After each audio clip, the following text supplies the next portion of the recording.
You don't need me to tell you how revolutionary the mainline Super Mario platformers have been. Not once, not twice, but plenty of times over have these titles been some of the most influential and groundbreaking games in history, to the point plenty of them are nothing short of revolutionary.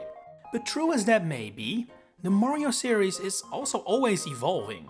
It isn't necessarily the case that just because one big title introduced a certain element, it is guaranteed to just come back every time now.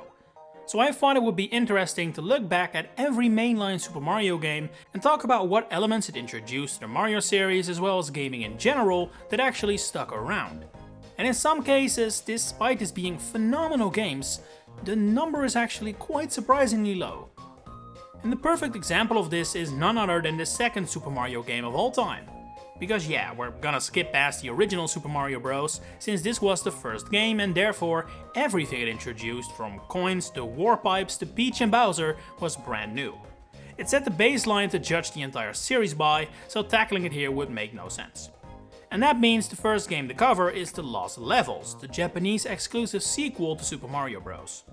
This game was very much a remix of the original, adding very little original content beyond the very much increased difficulty, to the point Nintendo of America didn't think it would sell, as you probably know. But as a result, the list of new things this game has added that have stuck around is shockingly low. I mean, its entire selling point, its up difficulty, it hasn't stuck, for example. There has never been a Mario game as difficult as this again. You could argue it built a foundation for the Kaizo scene that has been huge in unofficial circles for decades now, but seeing as the original ROM hacks that spawned the subgenre were built on Super Mario World's engine, I'm not sure if declaring this the Lost Levels victory is entirely fair. So, did the Lost Levels actually add something new to the Mario series that is still around today? Well, yes, albeit minor stuff. The poison mushroom was introduced in this game, and while it's far from a mainstay that appears in every game, like its super counterpart, it has reappeared in Mario 3D Land, Mario Bros. 3 and Luigi's Mansion, among other titles. As such, I was close to declaring this the unexciting winner, but then I realized the Lost Levels actually introduced something else too that may have been even more minor, but has definitely become more of a series trope than an occasionally reappearing mushroom. The Lost Levels removes the original game's multiplayer and instead replaces it with the option to choose between Mario and Luigi. They don't play identical though. This is the first game where Luigi jumps higher but has less traction, which would become a staple of his appearances in several future Super Mario titles and has only as recently as Wonder not returned, in an effort to streamline all characters' abilities. But that took a long time. There are many games we'll be covering today that allow Luigi to jump higher, and that was born in the Lost Levels. Next up though, we're gonna make a big jump here and get every single game out of the way that has a super obvious winner, and so would be boring for the purpose of this video, leaving only the games that are actually interesting to cover. In the case of Mario Bros. 2, it is the enemies introduced that stuck around. Shy Guys, Bob-ombs, Pokies, Birdo, they are this game's main legacy, much more so than introducing some of Peach's moveset staples, like the ability to float using her dress, or more minor items like the turnip, which has occasionally reappeared. For Super Mario Bros. 3 there are a few more candidates, but they're all quite obvious and high profile as well.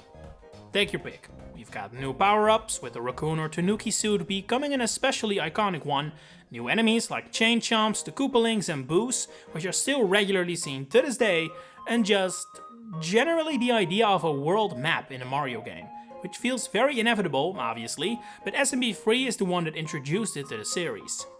From a recognizability standpoint, I think the newly introduced enemies would win, as they are easily among the most recognizable in the entire series, but since we are talking important here, I cannot overlook the introduction of the world map. It has appeared in so many Mario games since that it's hard to imagine how the games would look like had it never been introduced, so that has to be my winner. And for Super Mario World, well, we can keep it very short, it's Yoshi. It is without a shadow of a doubt Yoshi. Not only as a gameplay mechanic has he regularly returned, he has also become a staple of the main cast, one of the series' most recognizable faces and the star of his own spin-offs, with mechanics that debuted in this game. So as much as I like Cape Mario, Ghost Houses, Manimo and Wiggler, they can't compete with everyone's favorite dinosaur. In a similar camp are the two Super Mario Land titles. Well, neither have really introduced all that much that has stuck around, to the point we've literally never seen a character like Tatanga again. I don't think I have to tell you how prominent Daisy from the first Super Mario Land and Wario from the sequel 6 Golden Coins have become. So yeah, they easily win this. And then we arrive at Super Mario 64, which could be a very easy one if you consider the entire idea of a 3D Mario to be one sole change. Personally, I don't. I think that is to be considered a result of many changes. So, revolutionary as it may have been, I'm not gonna consider that Mario 64's one big change. However, when you look past that, it's actually not that easy to single out one thing. None of the power-ups introduced here really properly stuck, neither did any of the new characters or enemies, or even the worlds themselves, iconic as they may be. All of them were mostly confined to Mario 64. We've only rarely seen, say, King Bob-omb or Tick-Tock Clock appear outside of this game. Princess Peach's castle is a strong candidate, as its Mario 64 appearance has become the main design influence for it going forward, but the castle itself technically already appeared earlier in cartoons and in Mario RPG, so I think we can do better. I would say we have to look at the mechanics themselves, as while I don't consider Mario but in 3D to be an actual answer, there are elements to that I would definitely consider eligible. Mario's moveset, for example, which is still used as the basis for his abilities today. But even then, I do think it is altered to such an extent it cannot be considered Mario 64's winner. What about a rotatable camera? Super influential in gaming in general, that's for sure, but I don't think it's tied enough to the Mario series in general to really win, even if from an industry-wide standpoint it may just be its biggest change.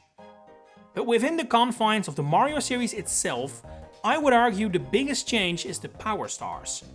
Up until this point, stars were exclusively used for invincibility, but going forward they would be associated with collecting in every single 3D Mario game, including even those that end with a flagpole, as they have green stars to collect. It has always been one of the most defining differences between 2D Mario and 3D Mario, beyond the obvious gameplay differences, and for that reason I think it's a more appropriate winner. For Mario Sunshine, we can keep things very short once again. Flood has been MIA since this game, his mechanics have basically never returned, Al Delfino is occasionally seen, as are Piantas, but they can't weigh up to the introduction of Bowser Jr. New main cast member, recurring villain in plenty of Super Mario games, he is the clear winner. Not so easy though is New Super Mario Bros., which focus more on streamlining and modernizing what past games introduced, rather than bring forward a whole new bunch of staples. Many things introduced in this game never came back, like new enemies, bosses and modes, so for the purpose of this video, the list is actually surprisingly small. My first instinct was to pick the Mega Mushroom, the big selling point of the game and a recurring item, but really? Not only is it a boring pick, but it's also not really that recurring at the end of the day. So instead, my vote would go to another new item that may not be as recognizable as the Mega Mushroom, but its function is super impactful and has continued to appear in every single Super Mario game since. The Star Coin. 3 or so collectibles that must be grabbed within a level. It has become an absolute Mario staple, and it started in New Super Mario Bros. What can I say, it took some time to get there, but I think this is actually a very good winner. It's a super important change that is not really highlighted often or credited to the original New Super Mario Bros. Next up, another boring one. It's the last one, I promise. For how much of a masterpiece as Mario Galaxy is, with its revolutionary planet mechanics, orchestral soundtrack and much more, its biggest impact on the Mario franchise is nothing more than one character. Just like Junior in Sunshine, Rosalina has become an absolute mainstay, to the point she's even playable in other Super Mario games now, and for that reason has to win for Galaxy. Also, many of Galaxy's most revolutionary ideas only returned in its direct sequel, so that kinda hurts their chances, I would argue. For New Super Mario Bros., we can make things very easy on ourselves, or very hard. Because obviously the number one thing introduced here is multiplayer. This has since become a 2D Mario classic, and I cannot see it going away ever, really. But technically, 2D Mario games have had multiplayer before, just not simultaneously like NSMB Wii added. So not only is it a bit of a boring and obvious pick, it's also a contentious one. So, just for the sake of fun, let's say multiplayer and everything associated with it doesn't count. What wins out then? Just like the DS original, Wii was all about bringing classic things back more so than introducing new elements. The spin jump came back, the Koopalings are back, and several enemies return as well, but the list of new things is even shorter than it was on the handheld. While power-ups like the penguin suit and propeller mushroom are new, I wouldn't say they've been very impactful, and while the ice flower has reappeared more often, it actually didn't debut in this game, but hails from Mario and Luigi Partners in Time. So yeah, any suggestions? Well, I would say the answer is a thing that I would wager a decent chunk of you may have never used, but has actually become a mainstay in Super Mario games. The Super Guide. A lifeline for people struggling to complete a level. This appeared for the first time in New Super Mario Bros. Wii and since reappeared in every mainline game, so that's definitely more impactful than say the propeller mushroom. I don't think I've ever really used it myself, so it hasn't changed my experience much, but in the Mario series in general it has to win on sheer impact alone, controversial as it has been on occasion. On to the final Super Mario game on Wii, Super Mario Galaxy 2. Just like the original Mario Galaxy, many of the new things this game brought to the table are unique to it and have never really reappeared, including important elements like Lubba and Starship Mario. Not to mention that it obviously reuses a ton of what was already in Galaxy 1, so not even background elements or general themes qualify here. Its new power-ups aren't super memorable and haven't left a legacy, and neither did its bosses or few new enemies. But fortunately, there is one thing Galaxy 2 did first that has kept on coming back, and that is one big final difficult level to cap off the game. Grandmaster Galaxy started this trend, one that has since reappeared in pretty much every Super Mario game, even making the jump to 2D Mario with Wonder and the Donkey Kong series with Bonanza. It's become the definitive answer to the question, are Mario games too easy? And I'm not too proud to admit that in a vast majority of games, these levels have simply proven to be too hard for me. But hey, they're there every time, they'll continue to be there every time, they're Galaxy 2's most impactful addition. And speak of the devil, next up is Mario 3D Land, which combines the lack of new things from Galaxy 2 with the lack of new things from the new Super Mario Bros. Series to create a huge challenge for me. Fortunately, unlike those two games, 3D Land did introduce some new enemies who have since frequently reappeared, particularly the Biddy-Bud, Coin Coffer, Peepa and Stingbee, now all even playable in Mario Kart World. Once again, not much, but hey, this game truly doesn't feel very unique or revolutionary, so I can't say I'm hugely surprised at this short list of candidates. It's still a longer list than New Super Mario Bros. 2 though. The whole coin and gold focus of this game is entirely unique to it, and beyond that, it has very little new elements to offer, so once again, here I am scraping the bottom of the barrel. And yeah, it has made me a little shameless. So shameless that I'm gonna do something considered boring a while ago that I now consider a get out of jail free card. This is the first mainline Super Mario game to get DLC. That's it. DLC is not really a thing the Mario series hugely relies on or anything, but most Mario games since have had it, in elements ranging from the entire Luigi U expansion to just Luigi's Balloon World, but I do think it is relevant enough to become NSMB2's winner. While New Super Mario Bros. U is hardly a revolutionary title either, that goes without saying, it at the very least has a bit of a longer list of candidates. In the sense that it has one. But that one is super obviously the winner. Nabbit. Has frequently reappeared, is a playable character in a wide variety of Mario games now, and while he's not Bowser Jr. or Rosalina, NSMBU is also no Sunshine or Galaxy in terms of uniqueness, so I'll take what I can get. Mario 3D World is up next, definitely not a huge game changer either, but there's enough here to make a little list. Several of this game's new enemies have regularly been seen again, like the Conch Door, Piranha Creepers and Ant Trooper, and this title gave Peach and Rosalina official fire forms, which have also regularly been referenced since. The Sprixies have occasionally been seen again, as has the Double Cherry, so it has that going for it, and obviously Captain Toad is massive as well, but while his current depiction undoubtedly hails from 3D World, the character itself comes from Galaxy, so it's a bit of an iffy situation. If we count this game as Captain Toad's debut, then yeah, he wins, no questions asked. So should we?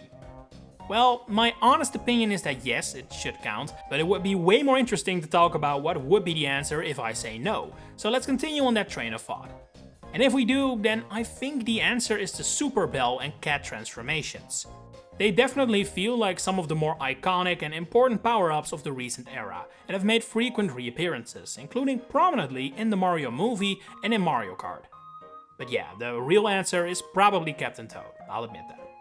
We move on from the Wii U now, but don't yet land on the Switch, because, unlike the rest of the world, Nintendo considers Super Mario Run a mainline game, and therefore it is included. Plus, I like a challenge. It should go without saying this game isn't revolutionary, game-changing or impactful, and yet we have to find something it introduced that has stuck around. And while that is very little, I do think it is worth noting that this is the first Super Mario game that made Toadette and Daisy playable, upping the number of playable female characters significantly. This has returned more or less literally in Mario Wonder, and I think the cat's out of the bag now. No 2D Mario game is going back to only being Mario, Luigi and Toads. It isn't much, that is something Mario Run did first. Onto Super Mario Odyssey, and this is where it gets tricky for another reason. We don't know what will stick around from this game. Maybe capture mechanics will continue to be a huge focus of 3D Mario games going forward. Maybe it will be its loose mission structure that will prove impactful. Or outfits, Mario's moveset, a musical theme with vocals, getting rid of lives, or a picture mode. We simply don't know. Even if I think I have already mentioned several things that are definitely staying going forward. But the fact of the matter is, we don't know for certain. I can only judge what we currently know, and when keeping it in that regard, I can only see Pauline winning out here. She isn't introduced in Odyssey, of course, but had this game gone in a different direction, a ton of recent Mario spin-offs would have a smaller roster, and we would have a completely different recent Donkey Kong game too. That much is obvious. Whereas Odyssey introduces many new species and creatures that appear to be doomed to stay on the sidelines forever, the same cannot be said for Pauline. She's Odyssey's junior, Odyssey's Rosalina. I don't think she's going anywhere. And last but not least, we have Mario Wonder. Once again, this game is very difficult to tackle, since very little Mario games have even been released since it came out, forcing me to essentially just guess and speculate what could become a new regular thing going forward. Unlike with Odyssey, I don't see any direct gameplay introductions here that might stick, because gameplay-wise, Wonder is not too different from the new Super Mario Bros. Games. So I think we have to look more at the creative side of things. And based on that, I think by far the most likely thing to stick, purely based on how diverse it is and in how many ways it could potentially be used, is the Wonder Flower. We have already seen a taste of this in the trailer for Mario Tennis Fever, where it plays a supportive role, but it still appears, and in that same way, I can see it make a ton more showings in the future. It's not without competition, because for example badges could really turn out to become a 2D, perhaps even 3D Mario staple, but since we currently have zero evidence to suggest that is the case, they don't get my preliminary vote. The Talking Flower is also a decent shout. We have them reappear as announcers of sorts in several games now, and there's even that physical figurine too. But compared to the Wonder Flower, I think there is a little less you can do with it, but maybe I'm underestimating it here. It's definitely a decent shout. Easier to bring back as a simple cameo thing too. The Wonder Flower cannot just be a background thing. But I'm curious, what elements from Odyssey and Wonder do you think will become future staples? Share it in the comments below. If you enjoyed this video, please consider giving it a like and subscribe to the channel to stay updated on all my future Mario content coming up. For now, thanks for watching and enjoy the rest of your day.